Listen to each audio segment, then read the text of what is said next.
बिस्मिल्लाहिर्रहमानिर्रहीम, अस्सलाम वालेकुम, welcome to my channel. Hope कि आप सब ठीक होंगे। बहुत सारी दुआ है आपके लिए और आपके फैमिली के लिए। अल्लाह पाक आपको हमेशा खुश रखे, सेहत सलामती के साथ रहे। मैं हूं रेहाना रज़ा और आप देख रहे हैं मेरा यूट्यूब चैनल। पाकिस्तान कराची में भाई मुख्तलिफ तरह से कुछ ना कुछ हालात का सामना रहता है, अच्छे बुरे हर तरह के हालात रहते हैं अभी, मगर रिसेंटली जो हालात चल रहे हैं उसके बाद तो अल्लाह ही हमारा मालिक है जी। अमरीका से एक खातून नाजिल हुई है और उन्होंने पूरे कराची को जो है वो परेशान करके रखा हुआ है। अजीब किस्म की खातून है, उनकी डिमांड कुछ अजीब सी है, अजीब सी बातें हैं, बड़ी न्यूज़ वायरल चल रही है और उस पर तबसरे भी चल रहे हैं। खातून जो है वो यहाँ पर अहमद नामी एक लड़के की मोहब्बत में गिरफ्तार होकर आई हैं और उसके बाद उनका वीज़ा यहाँ पर एक्सपायर हुआ। 7 दिन तक वो यहाँ रही जिन्ना इंटरनेशनल एयरपोर्ट पर। 7 दिन के बाद उनका वीज़ा एक्सपायर हुआ और उसके बाद जो है उन्हें हमारे जो है वो ज़फ़र भाई ने जो है वो अपनी हमदर्दी का सबूत देते हुए, इंसानियत का सबूत देते हुए गवर्नर सिंध साहब से जो है वो रिक्वेस्ट की कि इनके वीज़े का और टिकट का मसला हल कराया जाए, क्योंकि ये खातून जो हैं जी ये बहुत बड़े बड़े मुतालबात कर रही हैं। इनका जो आशिक था, जो 19 साल लड़का था, जो इनके साथ मिल के काम किया करता था, ऑनलाइन सेलिंग वगैरह का काम करते थे, उसने इनके साथ मोहब्बत की झांसे दिए, बातें की। तो खातून जो है वो उसके में झांसे में आ गई। अब अहमद साहब का ख्याल होगा कि भाई हम तो अमेरिका चले जाएंगे, हमारे वीज़े शीज़े लग जाएंगे तो हम अमेरिकन शहरी बन जाएंगे। उल्टा जो है वो खातून पाकिस्तान आ गई और अब पाकिस्तान को ही अपना मुल्क समझ रही हैं। वैसे सच बताऊं तो मुझे उनका, मैंने एक इंटरव्यू देखा, मुझे बड़ा दिल से बड़ी खुशी हुई कि कितनी ही पाकिस्तानियों के लिए सोचती। इतना तो आज तक माँ आ गई है और छा गई है ने भी नहीं सोचा जितना कि इस खातून ने हमारे लिए सोचा है, कराची वालों के लिए। उनके मुतालबात बड़े मज़े के हैं। वो कह रही हैं कि भाई कराची में जो है ना बिल्डिंग्स की बिल्कुल भी सही तरीके से नहीं बनाई गई हैं, सब में जो है वो एक आपको स्विमिंग पूल का इंतज़ाम करना चाहिए था। तो मेरे जहन में ये आ रहा था अगर वो स्विमिंग पूल का इंतज़ाम करेंगे तो यकीनन पानी तो उसमें होगा, तो पानी का मसला तो हल करवा ही देंगी। उसके बाद उन्होंने कहा कि भाई सब बिल्डिंग्स में जो है वो लिफ्ट लगाने चाहिए, तो लिफ्ट लगेंगे तो फिर बिजली का भी मसला हल हो जाएगा, बिजली का भी मसला हल करवा देंगी। तो मजाक से हटके वो पाकिस्तान के हालात देख के बड़े पाकिस्तान के लिए परेशान है और अच्छी बात है। अगर अभी तो ये ठंडे मौसम में आ गई हैं और अगर ये थोड़ी गर्मियों में आती तो मेरे ख्याल में ये हमारे एसी वगैरह भी लगवा कर ही जाती हैं और भी बहुत मसले हल करवा सकती थी। अच्छा मजाक से हट के वही अब आ गए सीरियस बात पर। अच्छा, इनकी ये बातें सारी और इनकी थोड़ी सी जहनी कंडीशन सही भी नहीं लग रही है और ये भी जो है बड़ी परेशान। इसके ऊपर जो है वो ज़फ़र साहब ने, ज़फ़र अब्बास, और उन्होंने रिक्वेस्ट की और इनके जाने का बंदोबस्त करवाया गया, इनके वीज़े करवाए गए क्योंकि इनका वीज़ा ख़त्म हो गया था, और इनके टिकट वगैरह लेकर एक वीडियो बनाई जिसके अंदर कहा गया कि भाई इनको वापस भेजना है अमेरिका, मगर ये खातून वापस नहीं गई। ये तो नहीं गई और ये अभी तक अहमद के घर के नीचे धरना देकर बैठी हुई है, अहमद जबकि लापता है। इनकी इस वीडियो के बाद एक खातून का मुझे मैसेज भी आया और उनसे मेरी बात भी हुई।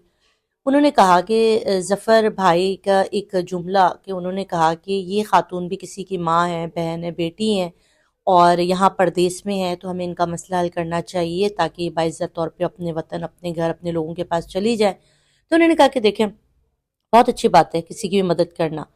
कह रही भाई इनका भी ये एक सैयद खातून है, पाकिस्तानी है, सैयद, शौहर भी सैयद, खुद भी सैयद, बच्चे भी सैयद हैं, सैयद फैमिली है। कह रही है कि मैं इनके ऑफिस गई थी, जेडीसी गई, और क्योंकि मेरे बच्चे की यूनिवर्सिटी का मसला था, यूनिवर्सिटी की फीसिस का मसला चल रहा था।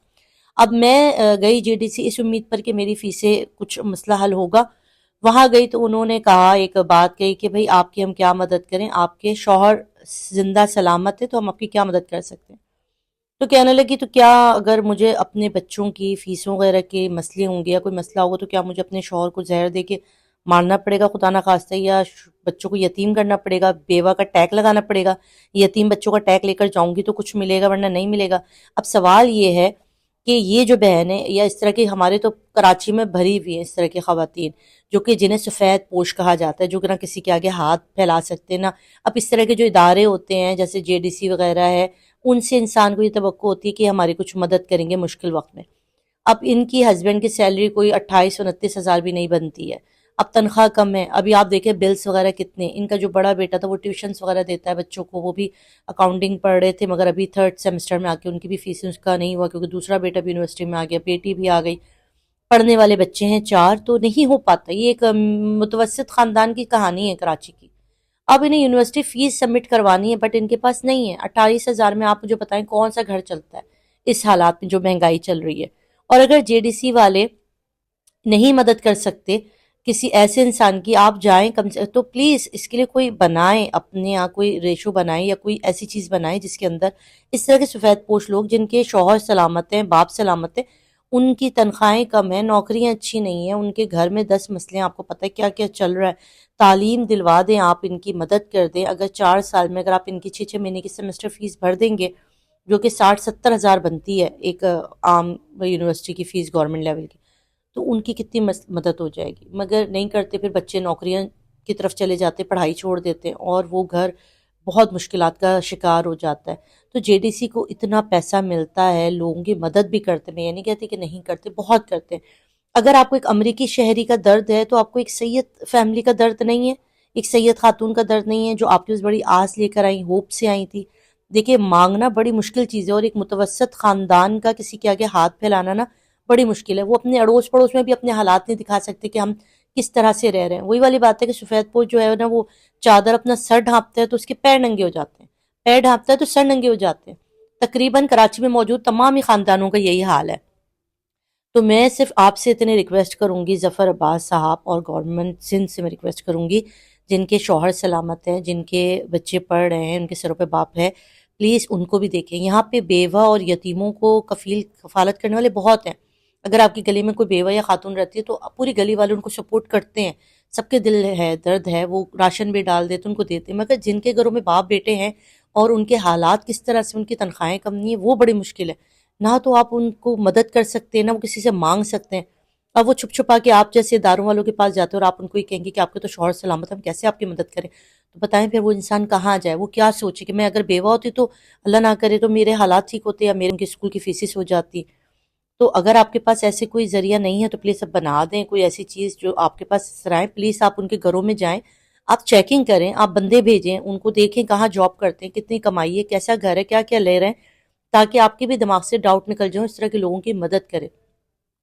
اگر آپ لوگوں کو میرا نمبر چاہیے یا کچھ بھی تو میں اپنا نمبر آپ کو پرووائڈ کر دیتی ہوں، آپ مجھ سے رابطہ کر کے اس طرح کے لوگوں کی مدد کر سکتے ہیں، خاتون کی آپ مدد کر سکتے ہیں۔ جو جہاں تک رہی بات اس چیز کی کہ آگے کیا ہوگا، اور اس ویڈیو کو آپ نے شیئر کرنا ہے تاکہ یہ پہنچ جائے ظفر عباس صاحب کے پاس، ٹیسوری صاحب کے پاس، گورنر سندھ کے پاس پہنچ جائے ویڈیو۔ تو آپ نے زیادہ سے زیادہ ویڈیو کو شیئر کرنا ہے، لائک کرنا ہے اور اپنا کام کرنا ہے۔ میں نے اپنے حصے کا کام کیا، آپ اپنے حصے کا کام کریں۔ مجھے دے اجازت، اپنے رکھیے گا بہت سارا خیال۔ اللہ حافظ۔